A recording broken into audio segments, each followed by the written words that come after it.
Welcome back to the channel. Welcome to another episode of the Scientology Spy Files.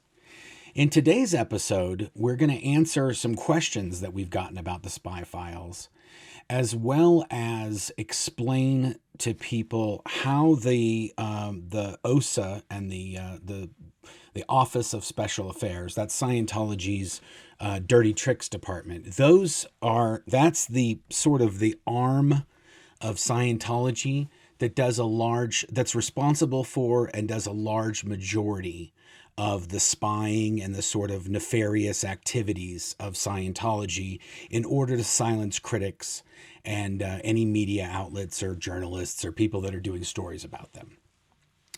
Now, the reason this keeps coming up is because there's files. We're talking about different files, and you see all these different people that the files are being sent to, or they're being CC'd, or they're being sent from, or any of this other stuff. And and showing the people has helped with some of the questions that people have had, but showing where they are on the sort of organization or the chart of Scientology in terms of hierarchy, I thought might be a more helpful thing to do.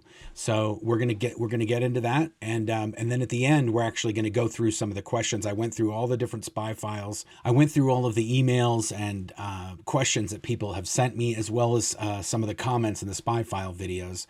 And so we're going to try to answer a bunch of those questions, and then hopefully that'll help you have a greater understanding about who's involved in these files and who may or may not have had access to them, and also what other files are out there and what's happened with files that have been leaked like this in the past. So let's get right into it. So the first slide that I have is called the Scientology Spy Network Organization Chart, and it says RTC level. And the reason I want to break this down is because there's different access, and there's different levels of access to these files, and who would have been privy to them, and who would even have any knowledge of these things that are covered in these files. So obviously at the top we have David Miscavige, chairman of the board, Religious Technology Center. Now, if anyone knows more than anybody, it's likely David Miscavige, but then even in the case of David Miscavige, he may know who the targets were and what was being done with them, or what he directed to do with them. But he would be the only one person who would have more information than any other person, because he's siloing all these other different areas, and you'll see that. So you have first person we have up here is the COCMO int. Now, this is a person that is located at the international headquarters of Scientology, and the same property that Religious Technology Center was located during the years that I worked there, from 1990 to 2005. And so things could be directed to this person, who could then use his network of organizations to get information, or to silence a critic, or to declare somebody a suppressive person, or whatever it was that David Miscavige is trying to do. The next person that we have on here is called the COCMOIXU, and that's the commanding officer of the Commodore's Messenger Org. It's called the International Extension Unit. And the only reason this person's even on here is because there's a lot of times when something in Los Angeles needed to be dealt with, and David Miscavige was weary of contacting the COCMO int or anybody else, and he would go direct to this person that was in Los Angeles and have them, maybe if it's contact Celebrity Center, which is Celebrity Center International is a Scientology organization that's also located in Los Angeles. There's also other activities in Los Angeles that maybe David Miscavige wanted dealt with. And on some occasions, he would have this person do that type of thing. Then the next post is WDC OSA. I have Greg Wilhair in this picture. I had nowhere else to stick Greg, and I didn't have anybody. I don't know who's doing that hat these days. It could be Linda Hamill, who used to be in OSA. It could be Kurt Wieland, who was in OSA and used to be WDC OSA and was also COCMO int. It could be a number of people, but I thought it would be fun to imagine Greg now having to do this. And so I put him in there. Additionally, the WDC OSA person is responsible for being the go-between between David Miscavige and OSA. Okay.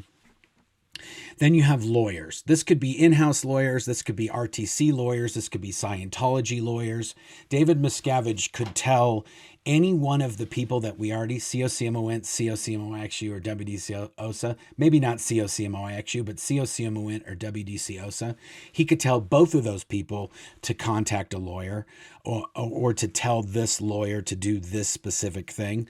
But he could also have his own. David Miscavige can talk to anybody he wants at any point and any time.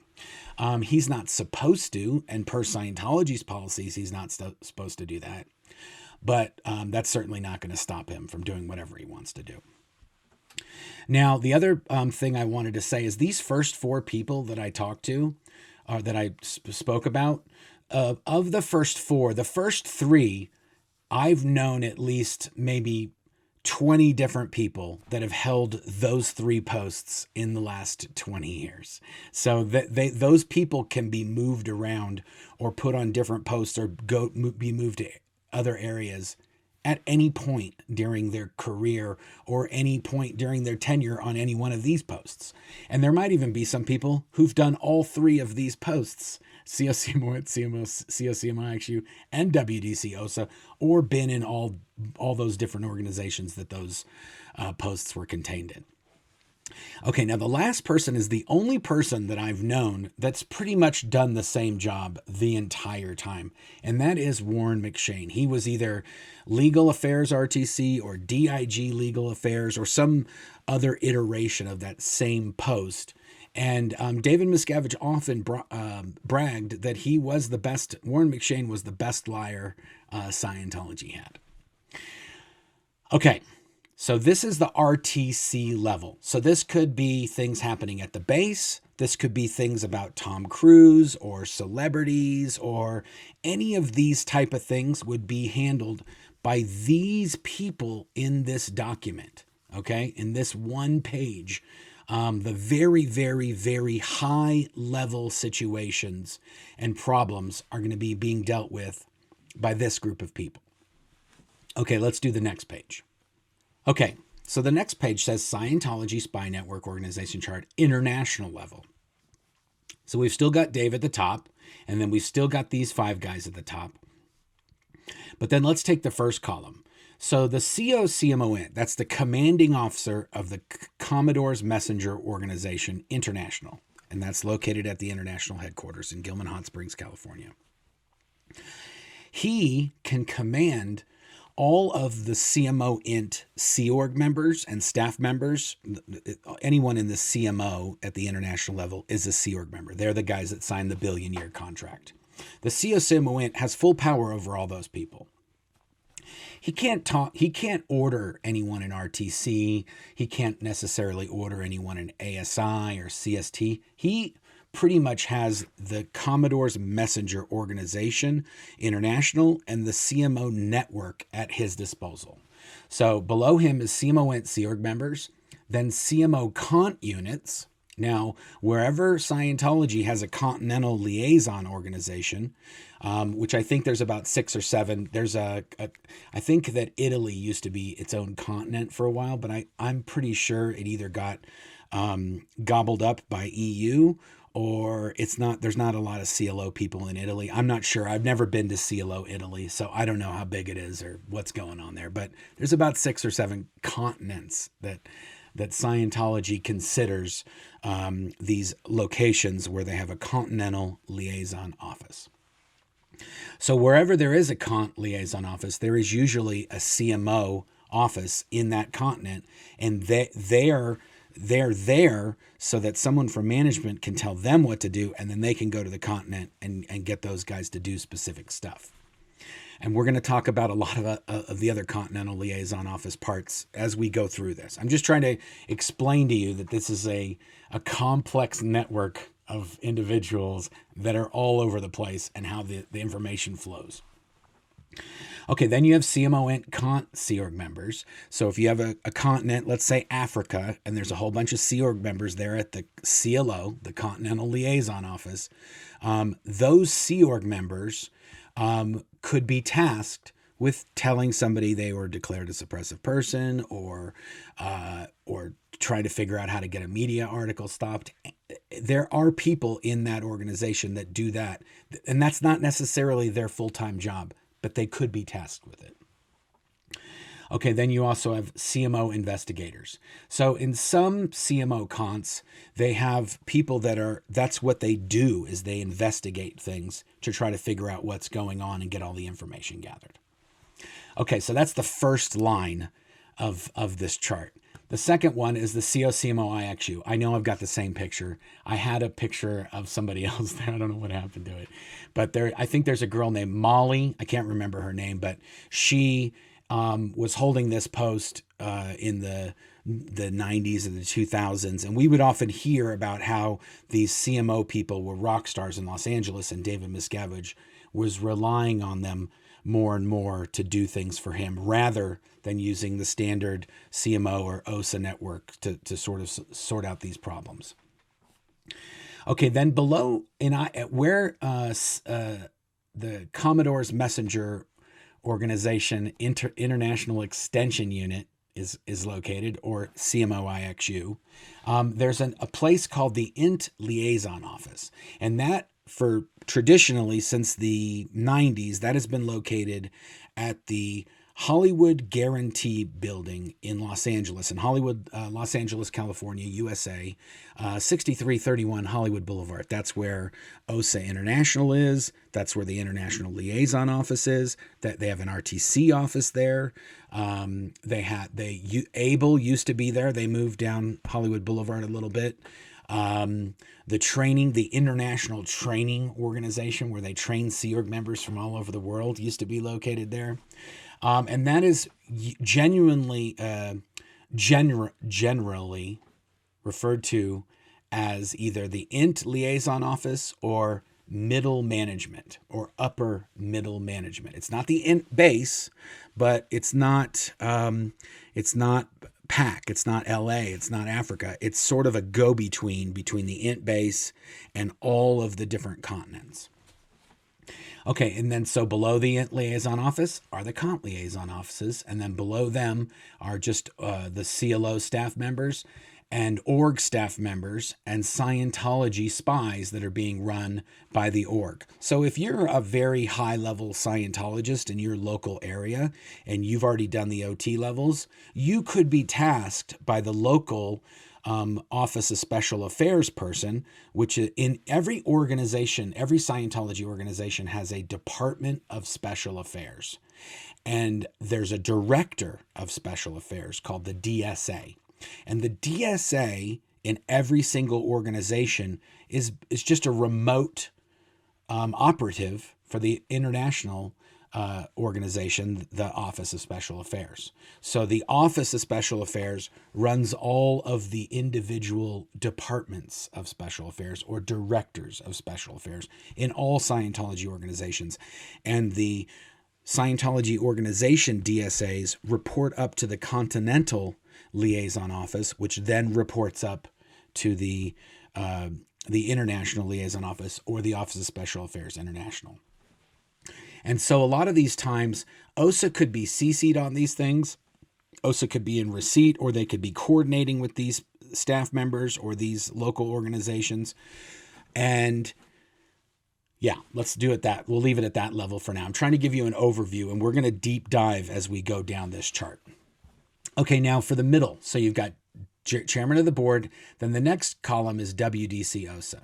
Now, this is a post that's located within the Watchdog Committee at the international headquarters of Scientology in Gilman Hot Springs. And there's WDC members for all sorts of things. There's a WDC Scientology, WDC ABLE, WDC Scientology Missions, WDC OSA, WDC programs, there's a ton of different WDC members. And I'll put up a graphic here real quick that shows a pie chart of all the different WDC posts that are supposed to exist, even though traditionally over the time that I was in international management, they usually only had a handful of these people. And some of the WDC members would be multiple, like one person could be WDC Programs, WDC Scientology, and WDC Sea Organization.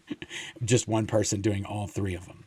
So there's just a lot. They're getting a lot less people to deal with and to do these posts over the time that Scientology has existed. Okay, so WDC OSA, his line is to the CO OSA int. He can email people in CMO and he can email or send communications to other people, but his main channel is to OSA int. Then the OSA int person, CO OSA int, the commanding officer OSA int, can then order the OSA staff members or Sea Org members in this case, and then they can send things down to the continents or to individual Department of Special Affairs or directors of special affairs in any organization to get information or to execute programs or tasks that they are trying to get done on a specific person that's causing them trouble. Okay, then the next thing we have is we've got these lawyers. So you can have in OSA, they have lawyers. Ken Moxon, who is one of the unindicted co-conspirators in the largest infiltration in the United States government in its history by Scientology, he is an unindicted co-conspirator was found to be an unindicted co-conspirator in that whole nonsense.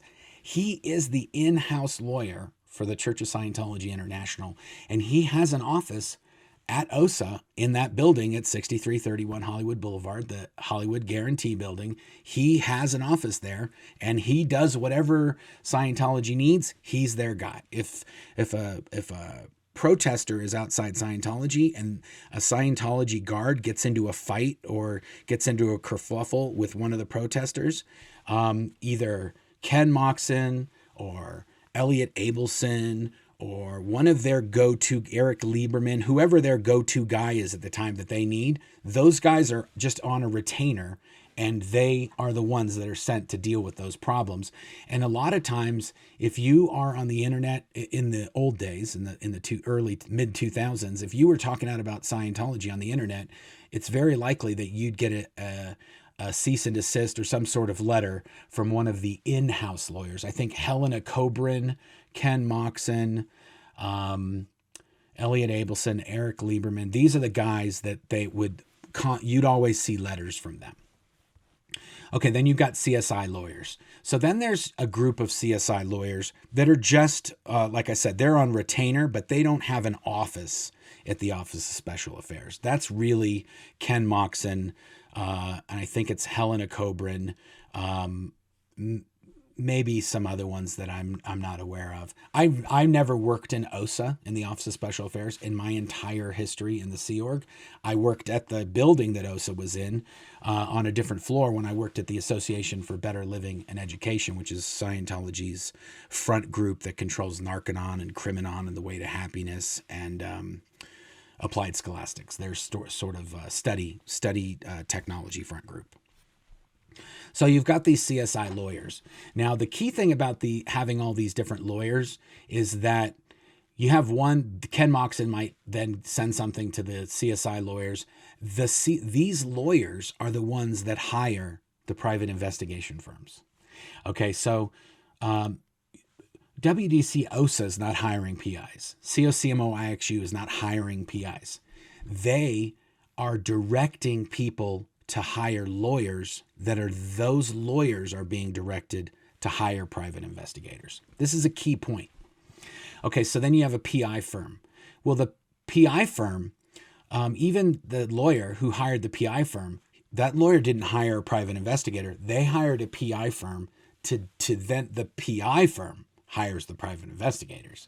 And those private investigators could also hire other private investigators or enlist a random person to be a spy. In many cases, people that spied on ex-members was a person that worked for a private investigator, that worked for another private investigator, that worked for a private investigator firm that was hired by a lawyer.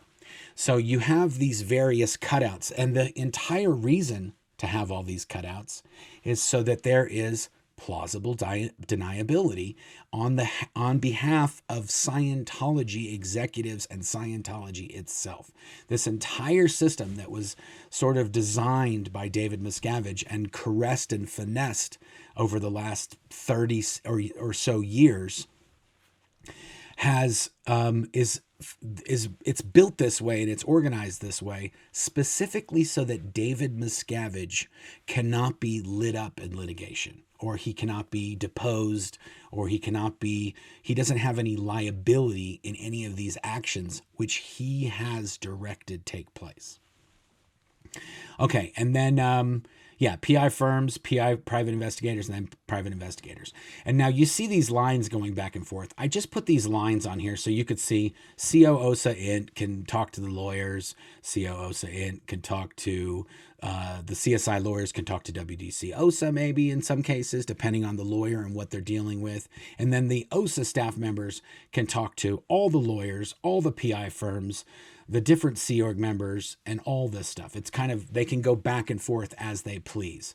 But as you go higher up, the amount of direct contact with any of these different people below the line, below David Miscavige, the direct contact between all these people is very minimal. The only person who sort of has immunity in terms of directly contacting people is David Miscavige himself, even though he's not supposed to be in direct contact with these people. He chooses to do so on a regular basis because he likes to micromanage everything that happens in Scientology. And in a lot of cases, he doesn't want to talk to one person who then going to talk to another person. It's like the telephone game. Scientology is like the telephone game every day. So David Miscavige just goes direct. And that's why you hear the story when David Miscavige's father was being watched by private investigators. The private investigators, when they were arrested, they had a bunch of ammo in their in the back of their car while they were watching Ron Miscavige Sr. And somebody called the police and said, hey, there's somebody sus outside. And they got arrested because they had like several thousand rounds of ammunition and a whole bunch of weapons in the trunk of their car. Do you think that the lawyers told them bring 10,000 rounds of ammunition and all these weapons? Probably not. Did OSA know they had all the weapons? Probably not. I would say likely not, but they did because they're private investigators and they chose to do that job however they planned to do that job. But the whole point I'm telling you this is because when they were arrested and they were interviewed, they gave the impression that when Ron Miscavige Sr. was grabbing his chest in the parking lot of a Walmart, they thought he was having a heart attack. They called their handler, and their handler put them on with David Miscavige.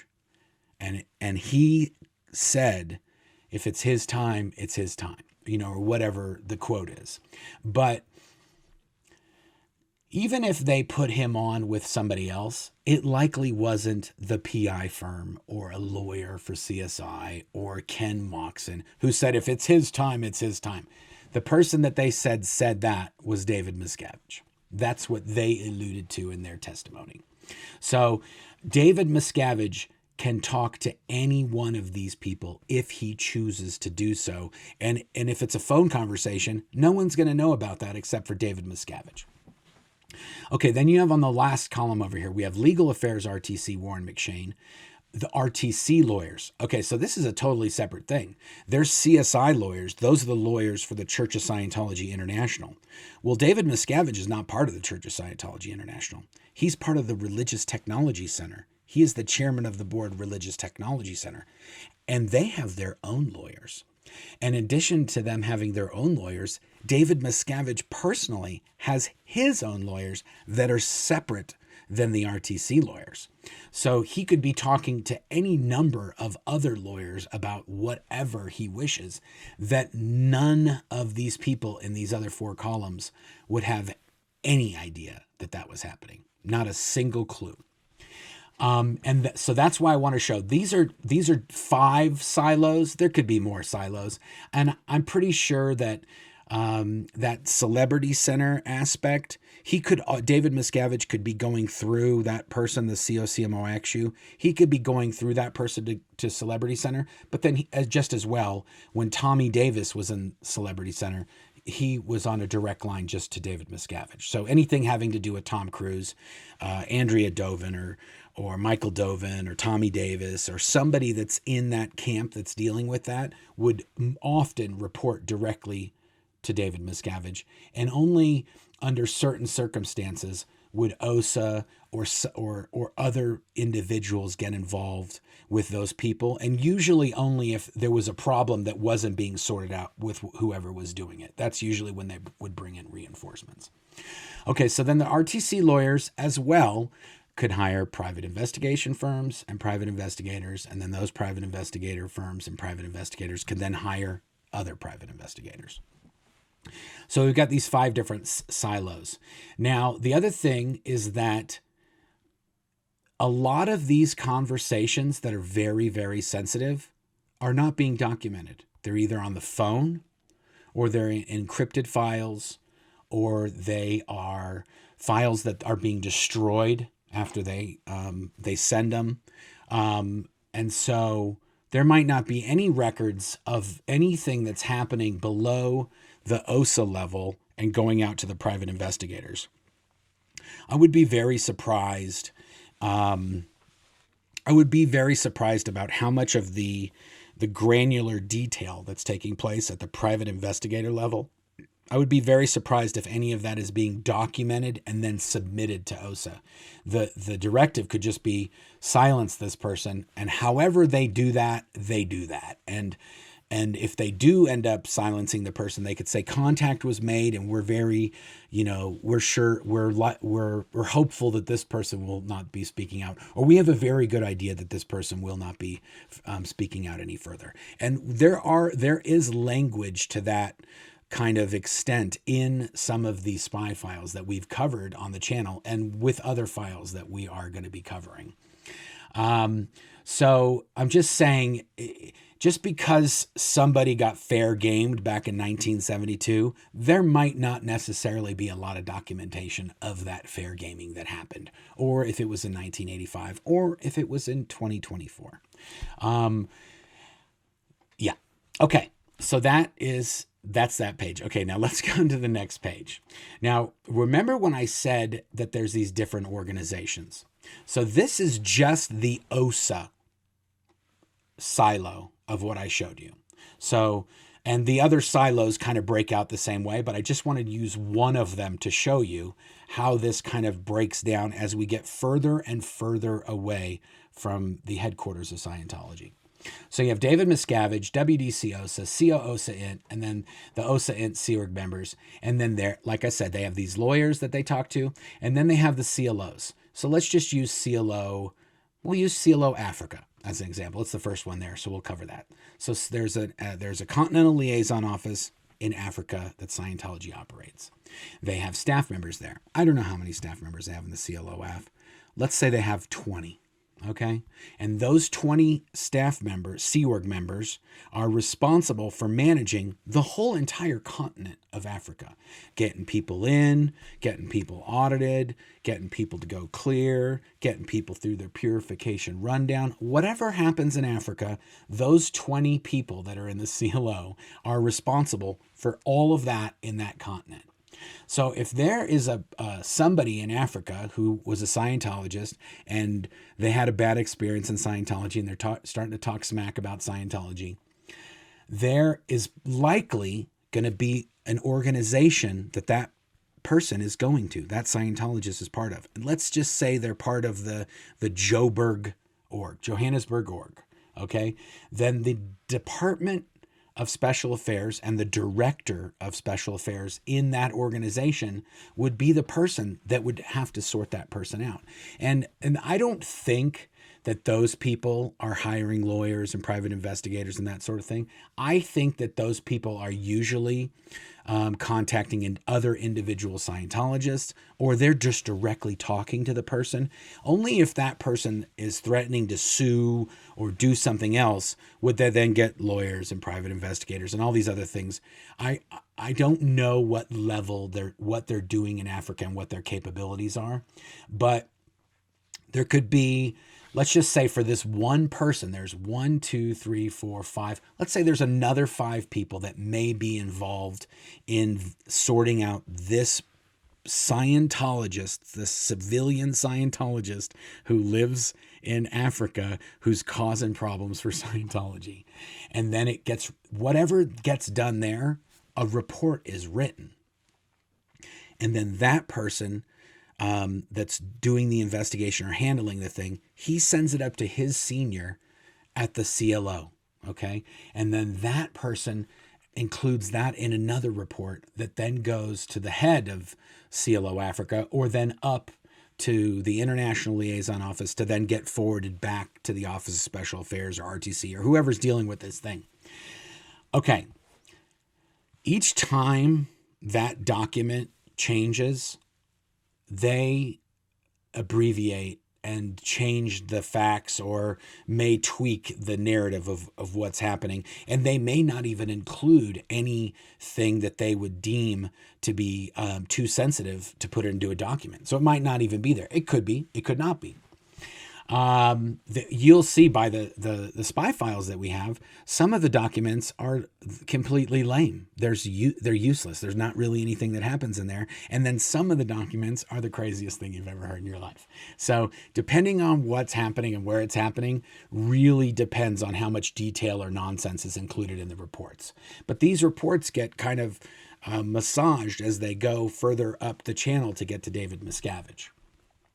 And any one of these people along the line could decide to include or not include details based on their personal preferences or what they've done in the past, which was successful. Okay, so then you can see, for CLOF, I only have 3 of these organizations, okay? There could be 15 organizations in Africa.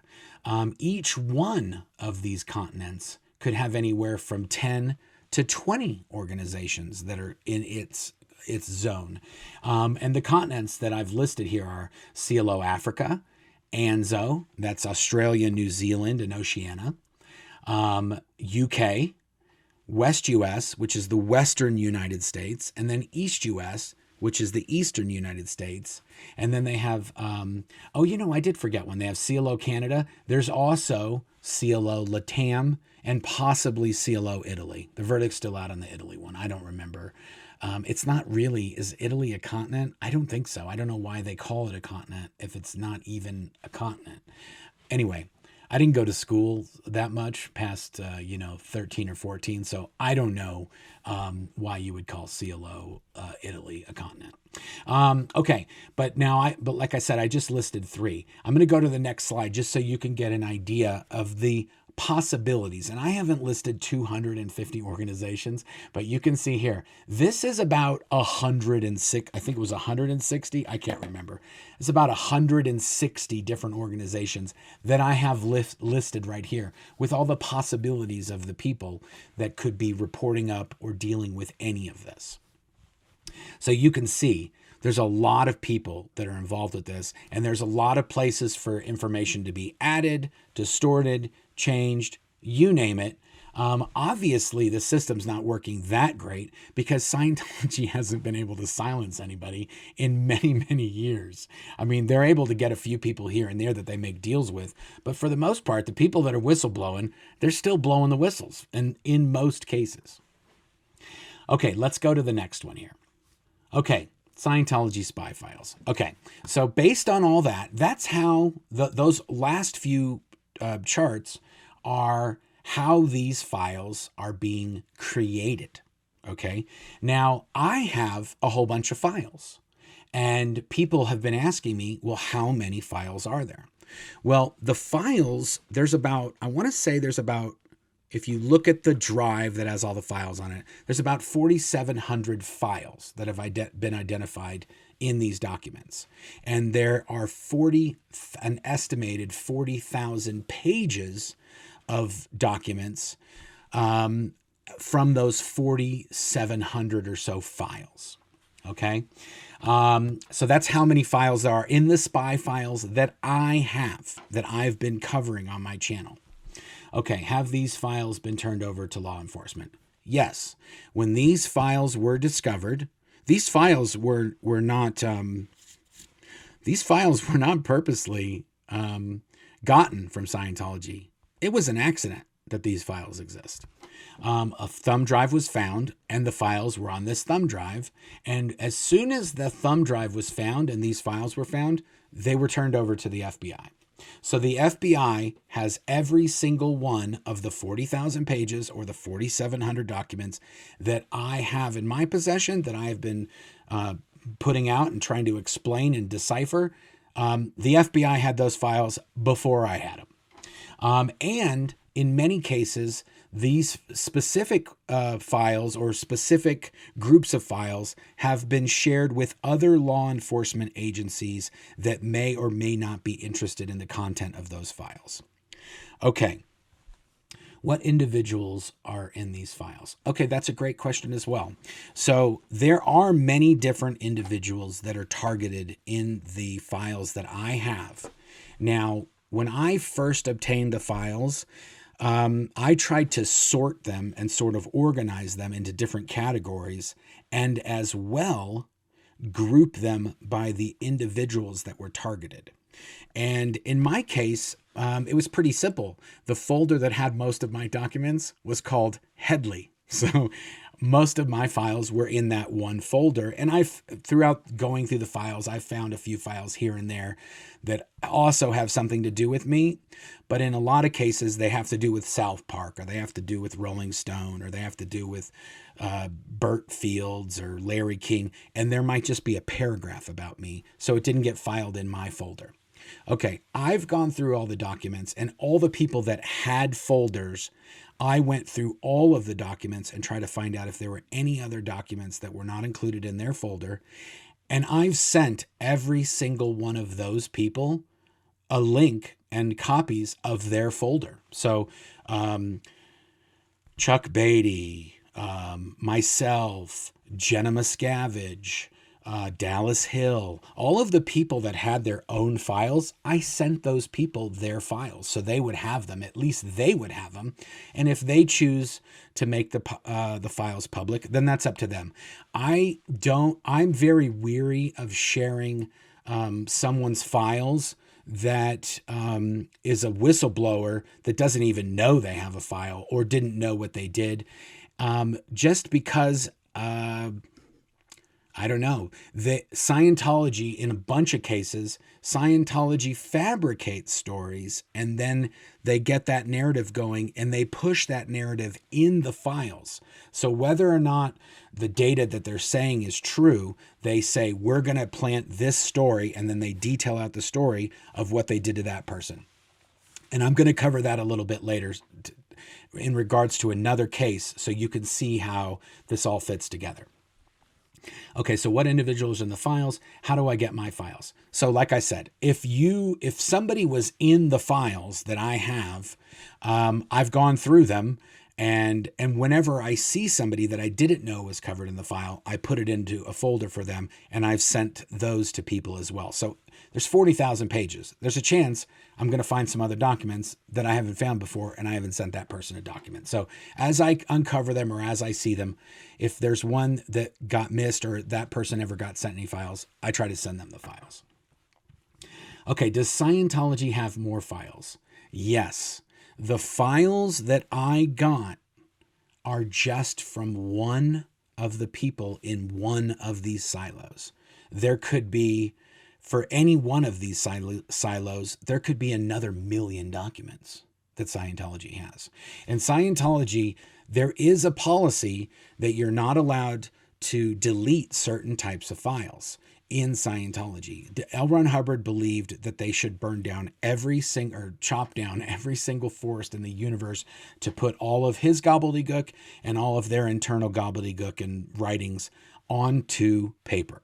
So even though David Miscavige has been running the joint for a couple decades now, they still do keep a lot of hard copy files, even though they probably shouldn't. Scientology have more files? What are in those files? Okay.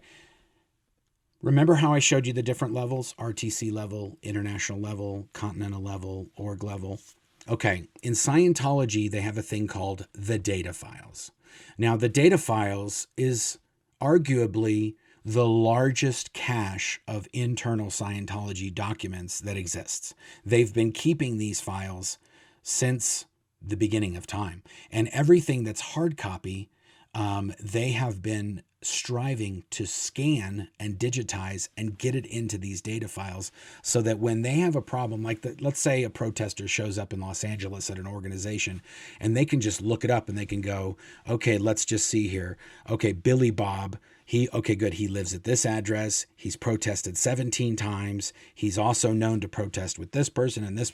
All of that data they can obtain just by putting that person's name into their data files. And it even creates a chart which shows which SP is connected to what other SP or what other journalists or YouTubers or influencers, or it'll map all that out so that they can get a complete snapshot of who this protester is and who he's connected to.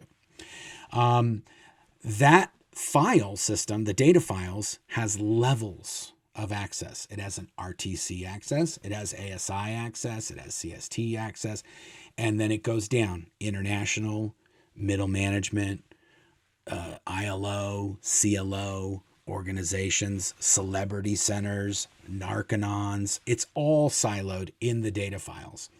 I would say that the only people that have access to all of the data files are specific individuals in Religious Technology Center.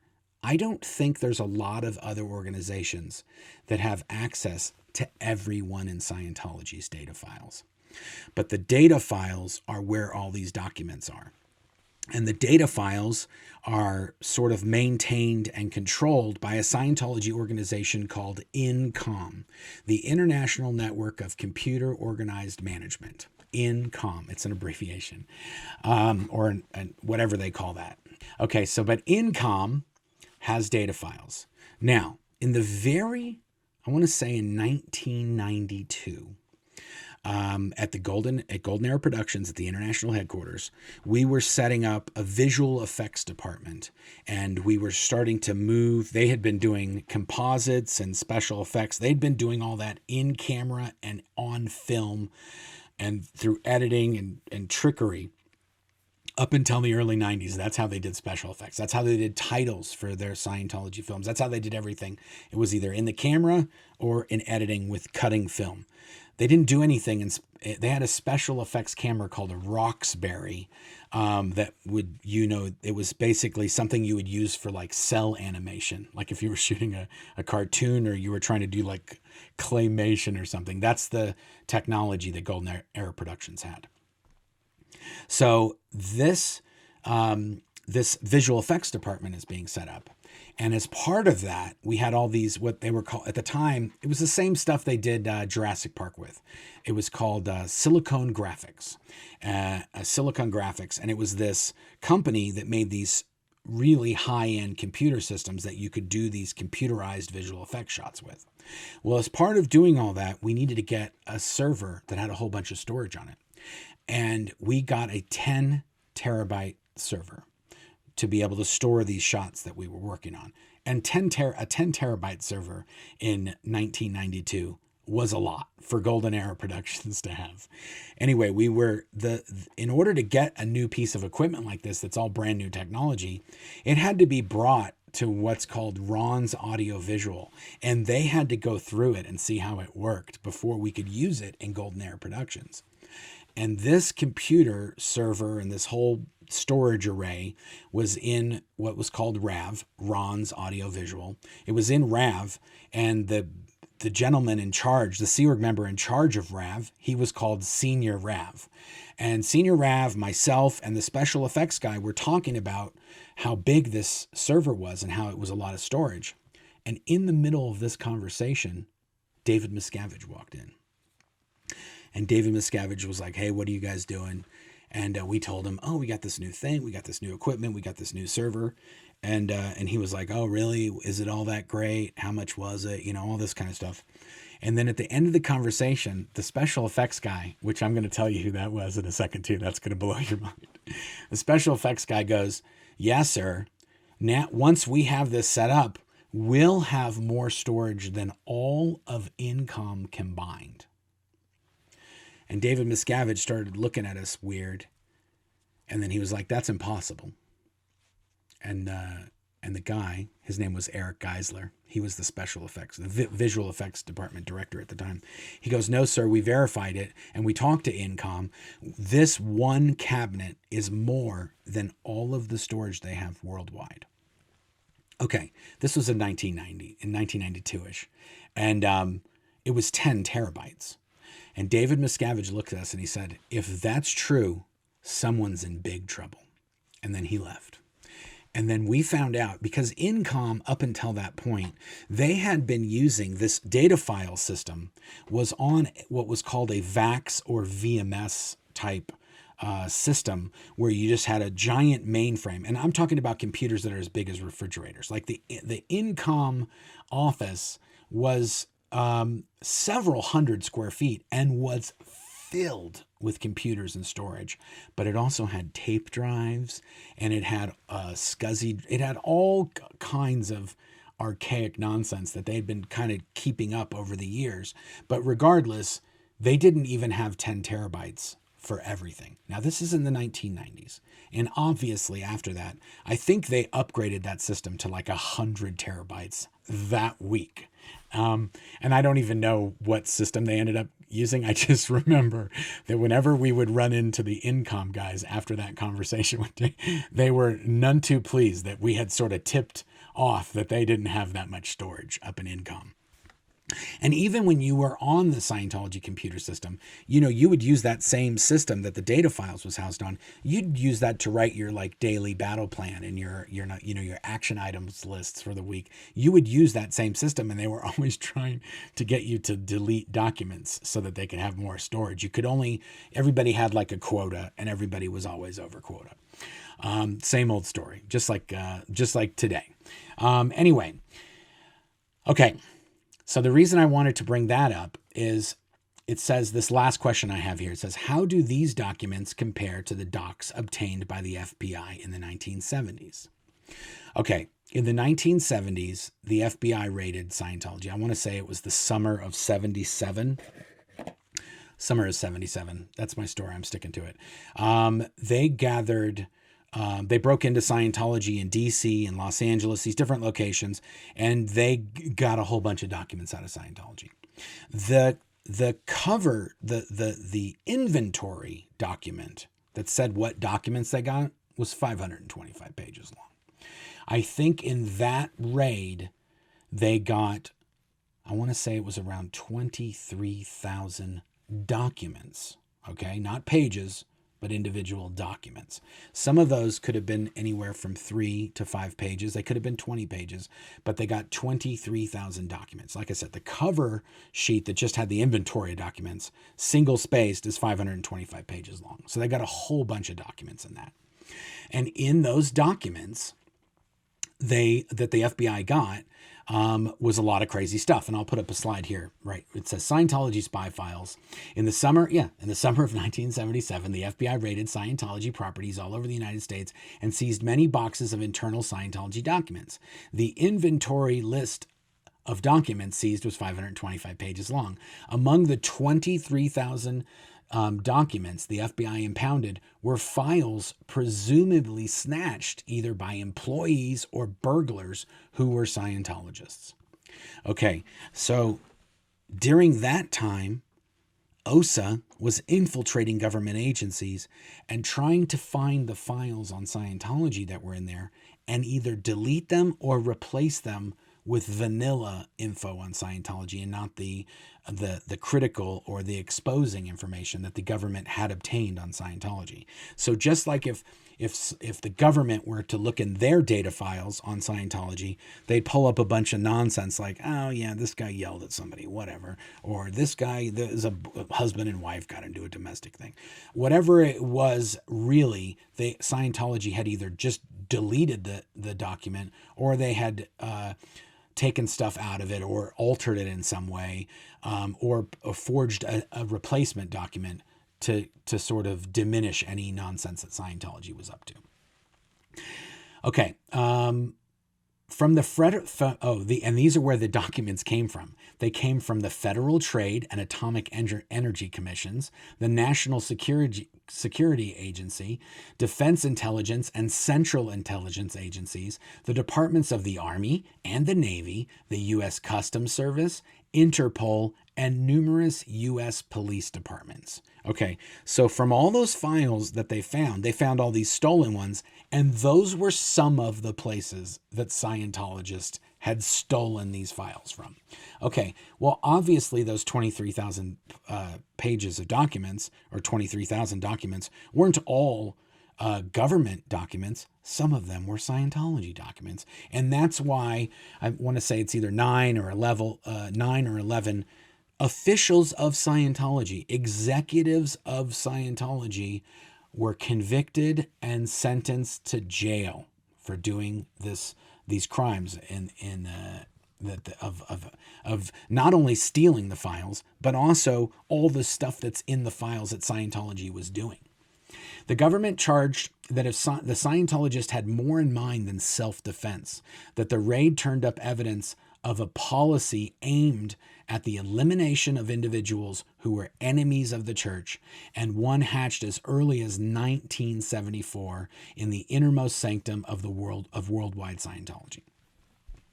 Okay, so the documents that we're talking about that we have, 4,700 documents, 40,000 pages.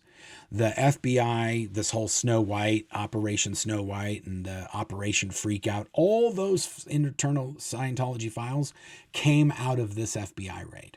Now, some of the files that we have found are very similar to those documents, but they don't have all of the nitty-gritty detail that the Guardian's Office and the Office of Special Affairs were including in these files earlier on. Okay, and to be fair, the Guardian's Office was the name of the organization when all of this took place. And after they got convicted and all this other, they just changed the name of the Guardian's Office to the Office of Special Affairs. It's even some of the same people that worked in the Guardian's Office. They still work there. They still work in OSA. Okay, next page. Okay, Scientology spy files, data file size. Okay, good. So this is just a good comparison. So you can see, okay, terabytes, how many documents could that be? If you just had 10, let's just say you had 1 terabyte. 1 terabyte is the same size as 1,000 gigs, which in turn is the same as 1 million megabytes. Is that right? 1 million? Yeah, 1 million megabytes. Okay. If you have a Word document or a PDF, you could have, it's like, what is it? 0.2 megabytes. That's how much a PDF or a Word document could be. It depends on if you have graphics or what text, all that varies. But you could hold, with 1 terabyte of storage, you could house 5 million documents. Okay. So if you had 10 terabytes, you could have 50 million documents, and they probably have 100 terabytes or 1,000 terabytes, or who knows what they have today. And also, they're now storing the counseling or the auditing sessions of Scientologists. They're storing digitally, so they could have petabytes of storage at this point. And also, everything there has been computerized since the early 2000s. The films, the videos, the display systems, the auditing sessions, everything is digitized now. So I wouldn't be surprised if they had hundreds of millions of documents at this point, if they've been keeping track of them all this time, and if they've been taking everything that was hard copy and scanning it into these systems, they could have even more. Okay, so why do we care about any of this? The reason we care about this is because the documents that we've shared with the people that have been targeted in these documents.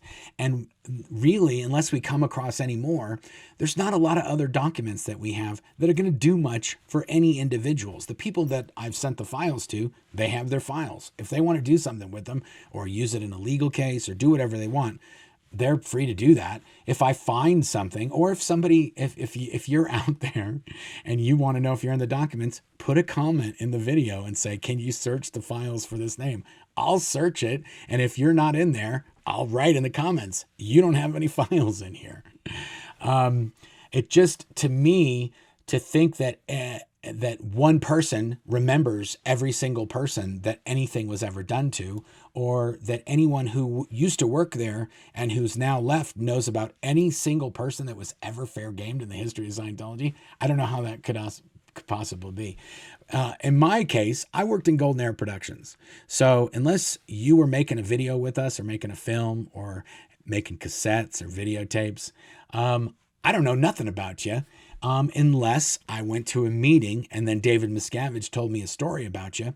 I didn't have access to not a single one of these type of documents when I was there. And also, most Sea Org members they're writing on Scientology's internal system, and there's not really an easy way, at least there didn't used to be. There didn't used to be an easy way to get files out of that system. They were all kind of contained in that ecosystem of Scientology. Only when email and these other things started being used did they start creating Word documents. And all of these spy files that we have, I'd say 99% of them are just Word documents, because the people that were sending and received these, they didn't want them to be in the internal system. They wanted to email them, or they wanted to do a secure transmission over one of these 10,000. We used to have these fax machines that would be at every single place where David Miscavige go, and it was called the 10G line. And you would fax a document from one fax machine to another. And the reason it was called the 10G line is each one of these fax machines costed $10,000, and it was encrypting and then de-encrypting a fax. So the only way, if it got intercepted, it would be gobbledygook. And a lot of times, this is ironically, the reason these Word documents were created was so you could send it or give it to the person on a thumb drive that was going to send your document to David Miscavige wherever he was. And that person would get your document and print it out and put it into the fax machine. So the only reason these documents exist were likely because these were documents that were going to get sent or received over that system or a very similar system. And so they were written in Word and then printed off or given a Word document to the person that was going to forward it to David Miscavige. And that's also how David Miscavige would get documents to you.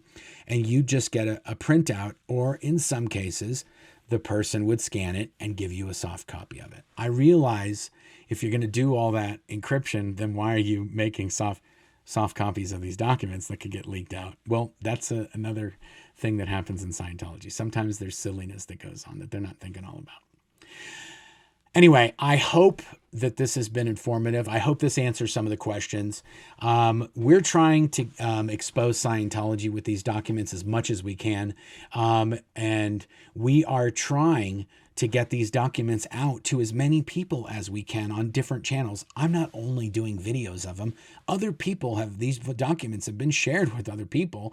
And it's just complicated because they're so codified and there's so much Scientologies in them that if you just printed these out and somebody found them, it almost would be like, I have no idea what this is. This is a bunch of gobbledygook.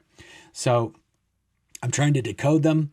I'm trying to explain how the whole system works. And I'm trying to give you an understanding of where this might lead to. Is this the next Operation Snow White or the Operation Freakout? I think a ton of these documents are insanely revealing about what Scientology does.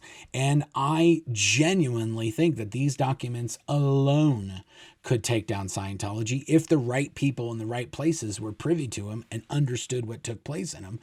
And so it's frustrating that people are like, oh, well, why don't we get more documents, or why haven't you released my documents? Or, it's like, dude, if you were in Keokuk and you had an argument with your wife, or there was some familial dispute or something going on there, I'm not sure that your documents are going to be in any of the documents that I have or any of the other documents that I've been sent. That's another thing.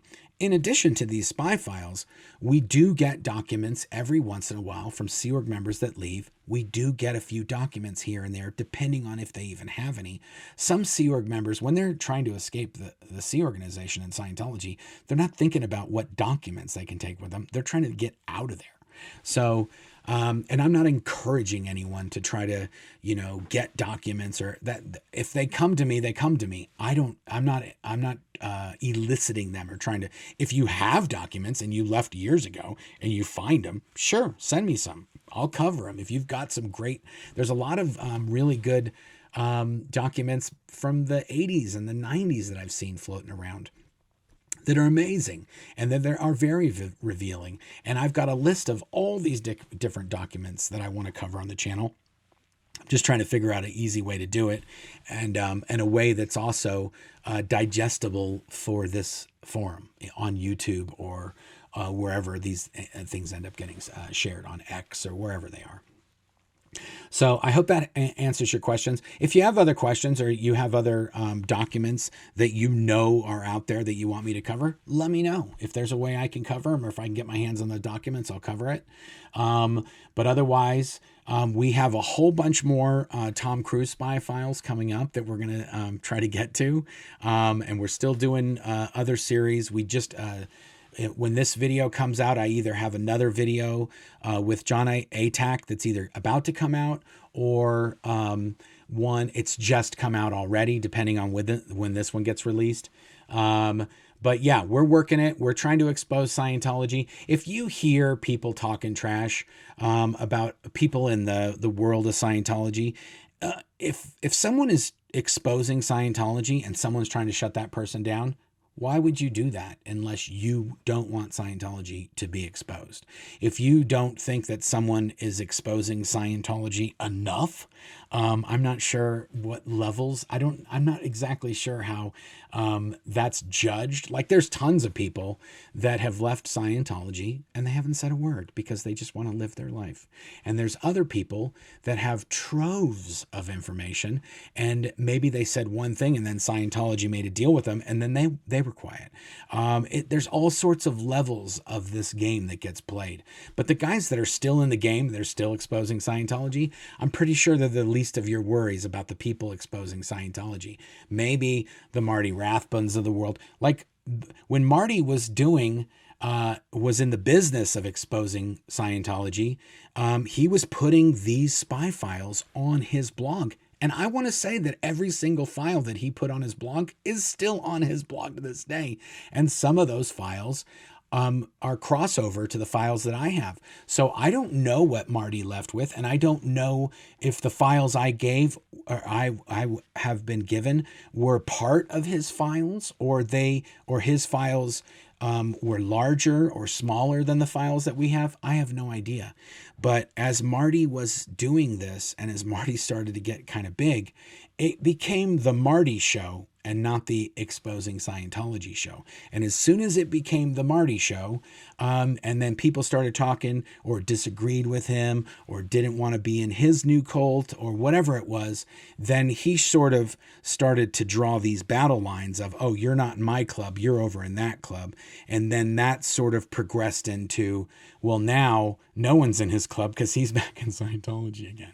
So, but we had that back when in the Marty days. There was all these divisions of people, but as soon as it became about the Marty show, there was nothing we could do. We had to tap out in terms of Marty, because it was just all about Marty, and he was whatever was being, like, you can look back at Marty's content, you can see he's getting arrested and he's antagonizing the protesters, and he's doing things that are basically making him now the story. He's now the story, and the story is about him, and the content is not, we're not really, I mean, the Squirrel Busters were doing a good job of exposing themselves, but because he was no longer exposing Scientology, he was trying to stay above water, and it turned into protecting him and the Marty Show, and then that, and very shortly thereafter is when he sort of rode off into the sunset after whatever deal he made with Scientology. Who knows what happened behind all that?